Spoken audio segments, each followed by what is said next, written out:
Karibu sana kwenye sports update ya Inki Media. Karibu tuwe sote tuzungumze ya kimichezo kuelekea siku ya Oktoba 20, wekundu Msimbazi Simba dhidi ya Al Ahly kutoka pale nchini Misri. Kumekuwa na sintofahamu zinazoendelea kwa kocha mkuu wa kikosi hiko, kocha Robertinho Oliveira, kumtumia ujumbe golikipa number 1 Tanzania Aish Salum Manula baada ya kukaa nje muda mrefu msimu uliopita, huku akiuguza jeraha lake la mguu. Na taarifa zinazodai kwa hivi sasa Aish Manula amesharejea katika kikosi hiko cha wekundu Msimbazi Simba, na huku akifanya mazoezi mepesi, lakini licha tu ya hivyo alikuwepo kwenye milingoti mitatu mchezo wa kirafiki dhidi ya Dar City, na Simba wao waliweza kupata ushindi wa goli 5-1. Kwa taarifa hiyo, wekundu Msimbazi huenda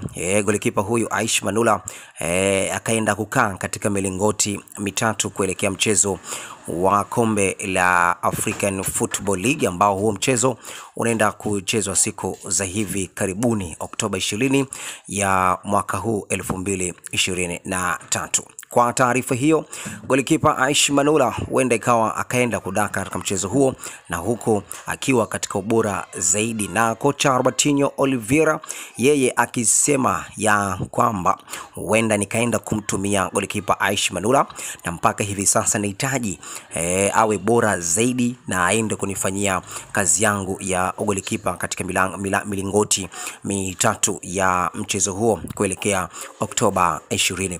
Ujumbe wa kocha Robertinho Oliveira huko ukieleza kwa golikipa huyo Aish Salum Manula, na huko ukisema kwamba nahitaji uwe bora zaidi, na nahitaji uwe imara zaidi, na pia nahitaji uwe mfano wa kuigwa katika kikosi hiki cha Simba. Simba wanakuhitaji, na mashabiki wa Simba bado wanaendelea kukuhitaji kuelekea katika mchezo huo wa kombe la African Football League. Kwa minajili hiyo, kocha Robertinho yeye matumaini yake yote ameyaweka kwa Aish Salum Manula kuelekea katika mchezo huo. Ukumbuke kwamba kuna baadhi ya magolikipa ambao walioweza kusajiliwa kwa kipindi hiki. Salum Lakledi kutoka pale nchini Morocco kwenye kikosi cha FAR Rabat, ambaye amesajiliwa na wekundu Msimbazi Simba. Lengo ni kuja kuchukua nafasi ya Aish Manula kwenye kombe la klabu bingwa barani Afrika. Lakini michezo takriban michezo 4 ama michezo 5 tangu Ayub Lakledi kuaminiwa na kocha Robertinho kuwepo katika milingoti mitatu.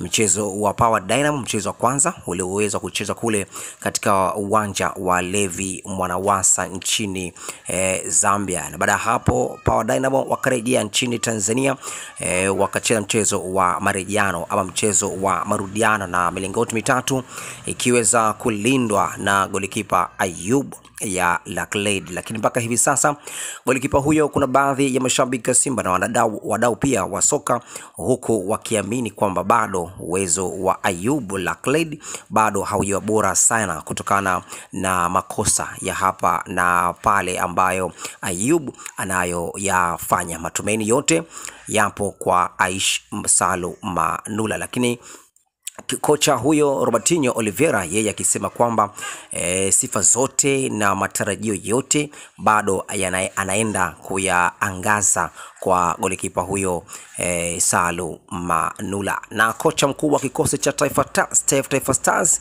jana waliweza kutoa suruhu ya sare ya goli 1-1, lakini pia na yeye alisema kwamba timu hizi kubwa za Simba na Yanga zinahitaji kuwa katika ubora wa kuandaa magolikipa wazawa, wasio na magolikipa wa kigeni, kwa maana kwamba vilabu vikubwa nchini Tanzania ndio vilabu ambavyo vinavyoweza kuwatunza wachezaji kwa ubora zaidi, hususan kwa magolikipa hayo ndio ujumbe wa kocha Robertinho Oliveira kuelekea mchezo wa kombe la African Football League.